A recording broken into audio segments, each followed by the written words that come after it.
everyone! I am officially in LA. We drove 3 days across the country and survived. I don't know how, but I'm here and I love it. I've been spending the past month and a half getting settled in, and it's just amazing to call LA home. In my last video, I asked you guys if you wanted a life update, kind of the past year and a half, everything that I've been through, all the things that I've learned, because I feel like 2017 goes down in my personal history as a pretty epic year for a number of reasons, and I'd kind of love to share what I've learned. So for everybody who voiced their opinion, it was a unanimous yes, we'd love a life update video, except for one person, but okay, that person didn't have to watch the life update video. But as I sat down and started to think about that life update video, because I had a lot of challenges in the past year and a half, I realized there is a very critical part of how I think and why I think the way that I do, that it's almost to know me is to know how my brain functions. And I could have done the life update video and not shared how I think through things, but that would have been of far lesser value to you. The other reason I think it's time for me to share this is because I shared an abbreviated version of this on Snapchat last year, and the number one response I got was people were shocked that I had been through something like this.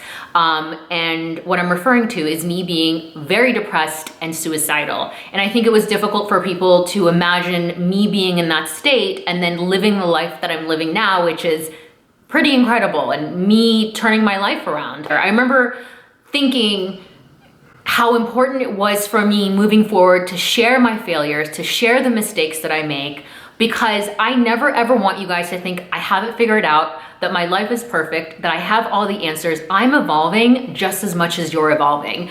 When I figure things out, because I happen to think about things differently, I just share them because I wish someone had shared some of this stuff with me to make my life that much easier. So that's what we're gonna be talking about today.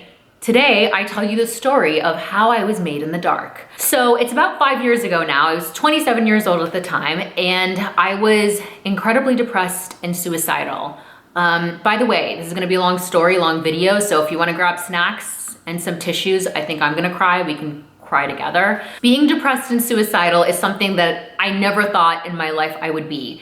As a little kid, I have a dysfunctional family. I didn't have a great childhood. And people are like, don't you miss being a kid when you didn't worry about anything? No, I worried about the same things that adults worried about at a very young age.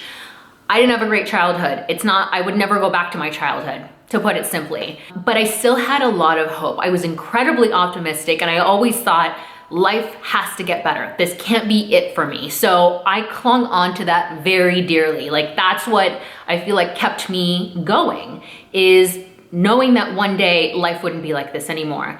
And I think for many of us, you start to get into adulthood and you're like, okay, so this is not what I was expecting. And as you move into your late 20s, you realize, like, wait a second, I didn't sign up for this. Like, what the hell is life? No one has adequately prepared me. I have no idea what I'm doing. Where's the manual? And I feel like that can feel like a huge burden. Life itself and all that it encompasses starts to feel like a burden, and it becomes very disenchanting very quickly. A lot of people, 26, 27, 28, 29, write to me in emails, write to me in messages and say, I'm at this point in my life and this is not what I had imagined for my life. I know how you feel. I was there and it was so bad I didn't want to live anymore. I felt like everything was going wrong. I didn't have the career I wanted. My finances were not where I expected them to be at 27. I had debt that I could barely pay off. Like, I was making minimum payments because I wasn't making that much money. My friends were okay, but I feel like our values didn't align. I felt like I didn't connect with them the way that I wanted to connect with other human beings. I was dating idiots, my fault, not anybody else's fault. And overall, even when little things happened, they felt like big things because I was in such a vulnerable, fragile place. I was very unhappy with life. And I think in the beginning, you become disenchanted, and that slowly, for me, the rumination and the despair turned into depression, and that depression turned into the only way at that time that I felt like I could solve the problem, and that was by choosing not to live anymore. This for me went on for months. I have a very over-analytical brain, and I remember thinking like, if I'm gonna make this decision, I can't come back from this. It's pretty final, so let me make sure I really want to do this. It was dark. I still kept on a facade of, I went to work, I did well at work, I hung out with friends, but that became less and less. I was even still dating, but it would make me feel really guilty because I would be making memories with people and I felt like I had this deep, dark secret that I wasn't gonna be around anymore, and the friends or the guys that I dated were gonna have to deal with the consequence of me committing suicide. I think, to think that people who commit suicide don't think about the people they love is absolutely 100% not true. But when you're in a dark place and you think that's the only answer, you have no hope left, you don't even have the energy for hope, you're like, I can't do this, like I can't exist anymore. I didn't talk to anyone for a very long time, and if you're watching this and you feel depressed or you're having suicidal thoughts, I hope that by listening to my story, that changes your mind, because I talked to someone and, we're not supposed to be crying this soon. What's happening? Talking to someone not only changed my life, it saved my life. So I'm gonna put a suicide prevention hotline number in the description box below. Trust me when I say I know how you feel if you're choosing not to talk to someone about it. I had the same fears that you have. You're afraid of what people are going to say. You're afraid that people are going to look at you differently. You're afraid that people are going to panic. You're afraid that people are going to judge you or dismiss your feelings or call you selfish. Same exact fears. But one day I was on the phone with my little brother. And before I talk about this conversation with my little brother, I want to give one more disclaimer. Otherwise it would be irresponsible and reckless for me not to say this. My little brother had a very specific approach with me because he knows me. He knows what motivates me. He knows what doesn't motivate me. He knows how to get me to take action. He's proven that over the years. He lets me feel like it's my decision and he's not telling me what to do. While I believe the story I'm about to tell is gonna have an impact on many, many people's lives, because every time I tell the story in my personal life, people respond in an incredible way, I also want you to know that there's no one cure-all for everyone that's going through something. So if somebody comes to you and they're feeling depressed and suicidal, sure, you can send them this video or you can have the same approach with them, but it doesn't mean that it's gonna fix everyone's problem. But just keep watching. In case you're in that place or you know somebody in this place, just keep watching. I just have to say that because I think that's a responsible thing to do. So I'm having a conversation with my little brother. In the beginning of the conversation, I'm airing my grievances about something that had happened years before. My little brother and I talk about a bunch of things. Sometimes we get like really deep about like life shit, existential life stuff. And I'm telling him about the situation where I was trying to decide what I should be doing with my career, and I had two options. It was pretty cut and dry, option A, option B. And I remember asking someone who I loved and cared about and I respected, and they felt the same way about me. And I remember asking, like, what should I do? Should it be option A or should I pursue option B? And the advice they would give me is, you should definitely go with option A. Option A makes the most sense. This is what your life is meant to be about. This is what you should do. And then a week or 2 weeks later, they would flip and they would be like, option B is clearly the right answer. Like, why would you even consider option A? That's foolish and risky. And I remember saying to my little brother, how can someone flip-flop back and forth so much in a short amount of time? Like, I don't understand. Like, how do you not just make a decision and say, like, this is the decision and follow through? And I was also saying to him, like, it confused me. It confused me about what I should do. And I was also saying that I wish I had listened to myself. I wish, instead of asking for someone's opinion, I wish I had just done what I wanted to do instead of adding more noise to my life than I already had. Now, in the conversation with my little brother, he brought it back full circle, and I'm gonna do the same thing in this video. So remember that discussion, we're gonna come back to it. At some point during the conversation, I remember thinking in my head, if I'm gonna talk to anybody about the things that I'm feeling, it's gonna be my little brother, and this is my time. Like, I don't know if I'm gonna have the courage to bring it up again. So I end up saying to him, sometimes I don't know if I wanna live anymore. Which is a complete lie, because at this point I'm like 99.9999% sure I don't want to live anymore. Like, I don't want to be here, I don't want to exist, sayonara, see you in the next life.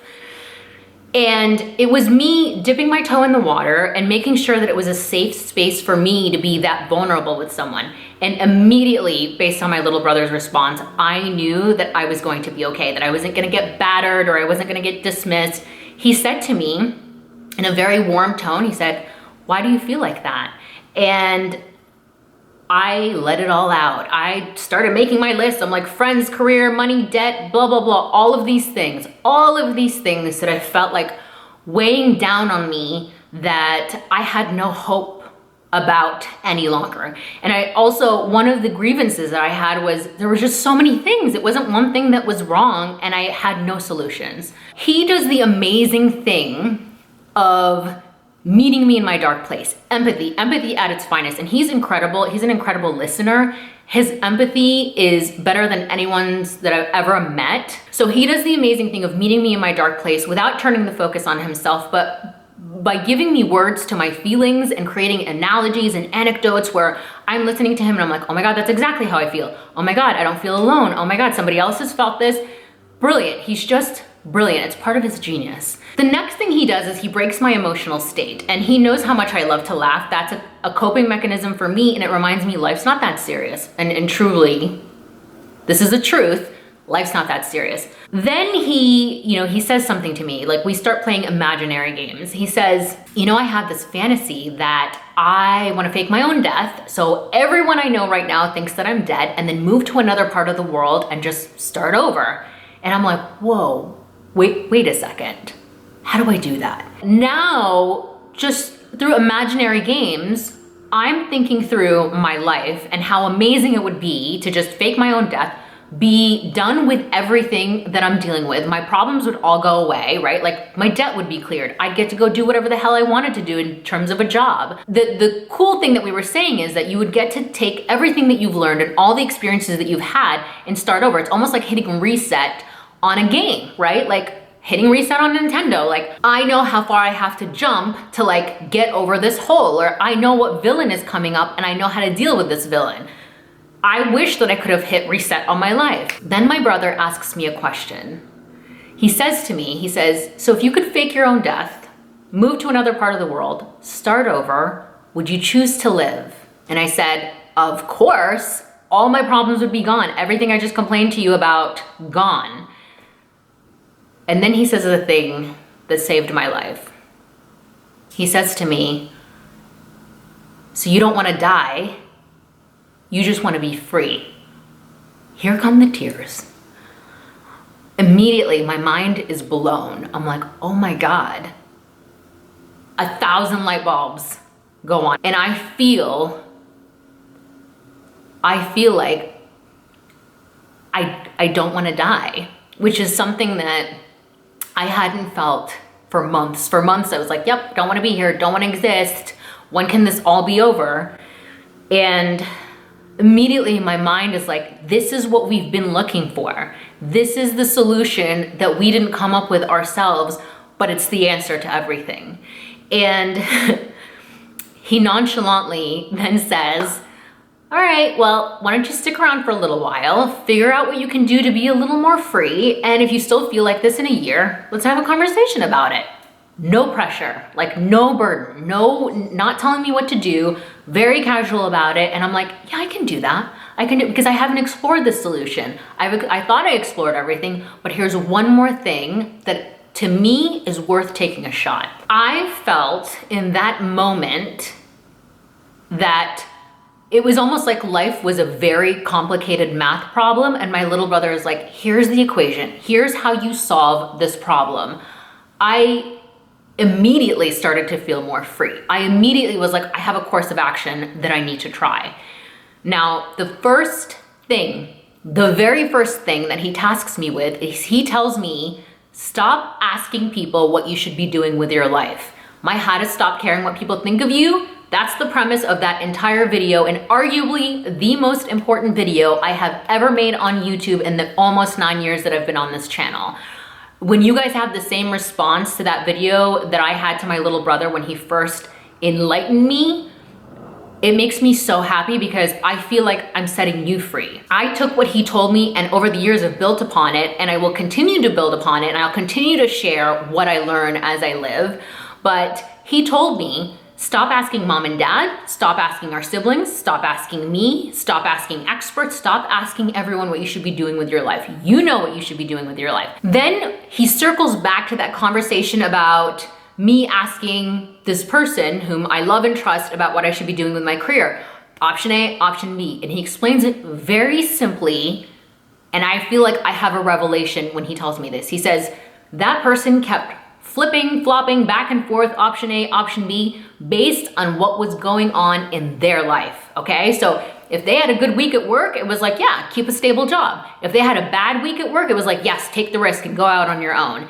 And that illuminated a very important thing that I learned about other people's opinions. I no longer, from that moment forward, I no longer see other people's opinions the same. In fact, I rarely ask for opinions, but when people give them, because people often give unsolicited opinions, because people are so obsessed with having opinions on everything, I watch the opinion as a spectator. I don't receive it as somebody who's listening and taking it as gospel. And he was right. I have the answers. I know what I'm capable of. I have my own fears and insecurities, and they don't look like many other people's. When people give you an opinion, it is riddled with their current mood, the current things they're experiencing, their lifelong insecurities, their lifelong fears, the things they experienced in their childhood. The list goes on and on and on. And I have come to a point in my life that I want people to keep their fears and insecurities to themselves. I have my own demons. I don't need other people's demons. At this point, I ask no questions. I'm committed to this. I am consciously not asking for other people's opinions, and I am acutely aware of people giving their unsolicited opinions. In 1 month, my energy completely changed.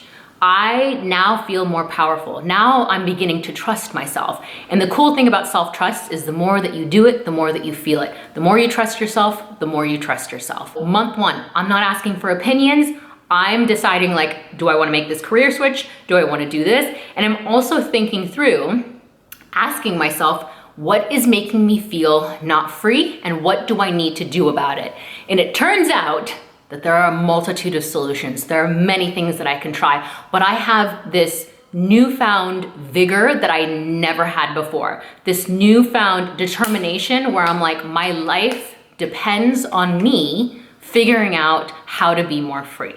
My life, and you may feel this, my life had become a prison in which the prison cell was made up of all the people to whom I had invited to have an opinion about my life, to whom I had surrendered my autonomy and said, tell me what to do with my life. I became a puppet. I became a show monkey. Like, hey friends, am I making you happy? Hey mom and dad, am I making you happy? Hey guy that I'm dating, am I making you happy? And let me tell you something. I'm a person who does not succumb to peer pressure. That was never an issue for me in middle school, high school, or college.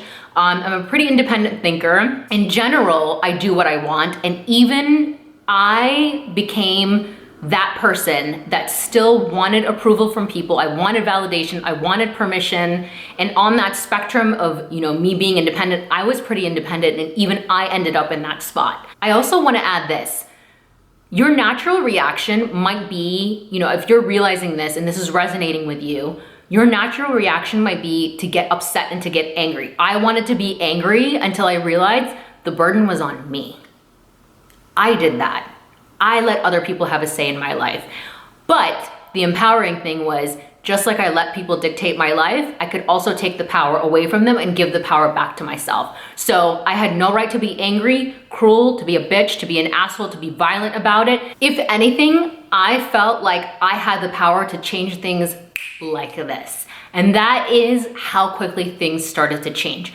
I started to take action by my own volition, honoring my own self-determination. And I didn't become confrontational about it.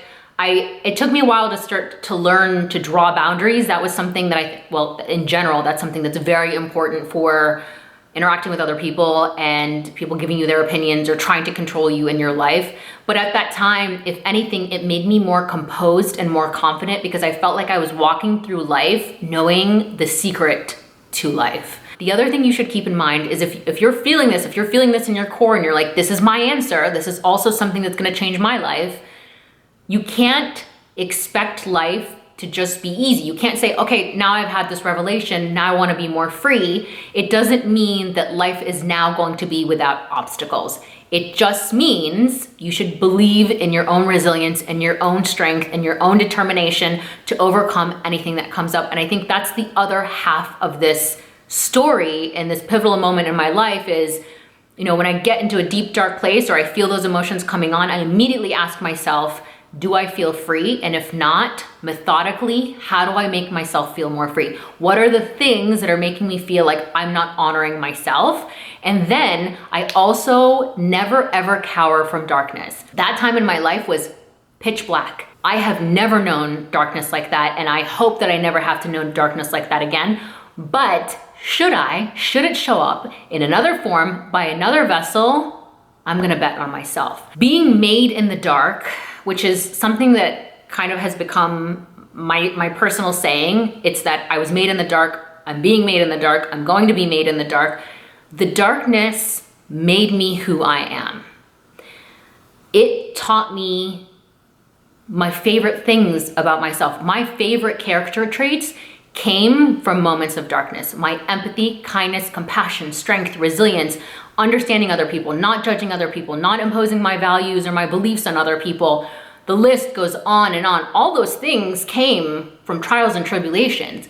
They didn't come when things were great. When life was great, I was an arrogant asshole. My scars make me the person that I'm proud to be. If you want to forge a sword out of steel, you don't sprinkle it with glitter and sunshine. You stick that shit into a hot fire. That's what makes it a formidable weapon. That's what makes it a force to be reckoned with. That's what makes it something that's sharp and respected and feared. And this is the mentality that I adopt that starts to make me feel completely undefeated, that nothing can knock me down. So when darkness shows up again, you can be like, first of all, bitch, I got this. I'm gonna win this. Second of all, I'm gonna learn something. I'm gonna add to my list of amazing character traits. I'm gonna grow through this. I'm gonna evolve. I'm gonna come out a better, stronger person. I no longer look at challenges or dark times in life like it's something I can't survive. I believe I can survive anything. And if it kills me, know that I died with my head held high. I recently tweeted out that life is peaks and valleys, and if you think you're gonna hit a peak and stay there and just coast and life is gonna be amazing and nothing bad's gonna happen, you're gonna be disappointed.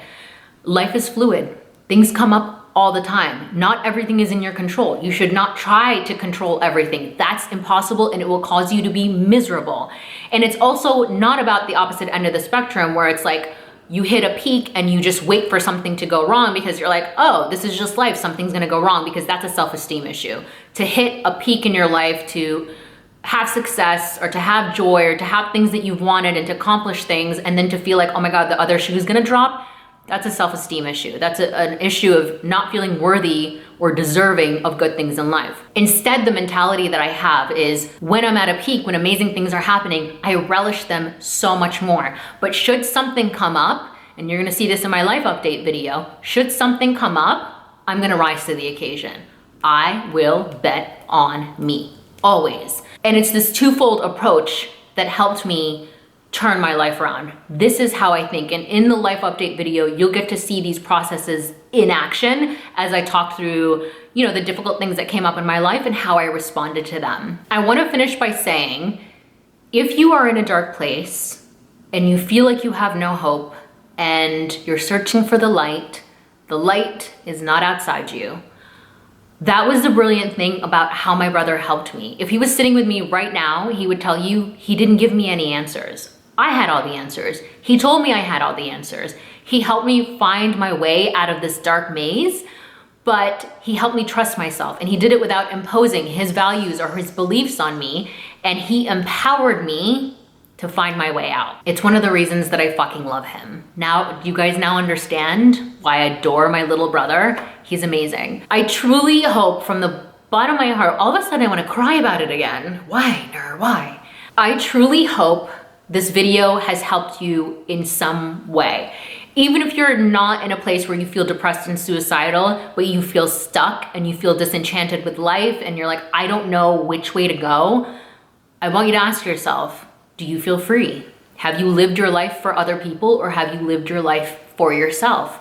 And if you don't know where to begin, that is a fantastic place to begin. I realized in making this video and thinking about this, all the courses that I've created are about how to be free. I made the connection as I was thinking about this video, and I'm working on my last last and final course, at least for a while, which is the confidence course, but I cover so much more than confidence. And I'm changing the format completely. I want you to give me a month of your life, and I want to transform your life. And the whole premise of that entire course, that entire program, is going to be about how you can be more free.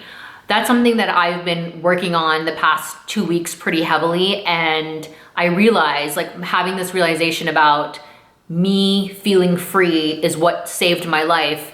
That's the gift that I want to give other people. So I go into much more detail about this stuff in that course. I obviously will let you guys know whenever that is ready. I feel as though I killed myself. I killed the part of myself that lived for the validation and permission and the applause from everyone on the outside. I live for myself, and I live to do the things that I want out of this life. Like, I want to get to my deathbed and say, I lived my best fucking life on my terms. And that has completely set me free. Thank you guys so much for watching. I look forward to reading the comments, though I will probably do that with a box of tissues because I'm afraid of the fact that so many of you are going to be able to relate to the story that I just shared.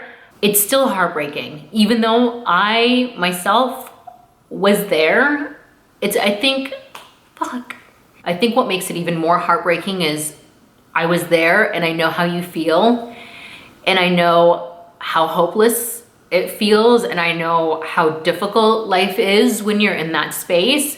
But I hope something I've said today or in one of my other videos has helped you think about life differently, approach life differently, and to take this motherfucking thing called life and do it your own way. I chose to stick around, and the past 5 years of my life have been the best years of my life. And 27-year-old me, how did I make it through the whole video and now I'm at the end trying to say bye and like this is the most that I'm crying? But 27-year-old me could have never, ever, ever imagined that this is how my life would turn out and in such a short amount of time. I'm so glad I decided to live. Life has been incredible, and I know what lays ahead is gonna be incredible because that's the choice I make. A good life is not a life devoid of troubles. A good life is a life in which you meet everything with optimism and resilience and strength and courage. And I hope you always choose to bet on yourself. Thank you guys so much for watching and for being here and for allowing me to share my stories and share what I've learned about life. I always say this, but I am eternally grateful, and every single thank you is like the first time I'm hearing it. It truly never gets old. So as long as you keep showing up, I'll keep sharing. How about that? I'll see you guys soon. Bye. I just winked and I feel like it forced a tear out. And now I'm gonna ruin my makeup. Okay, I'm gonna go. Bye.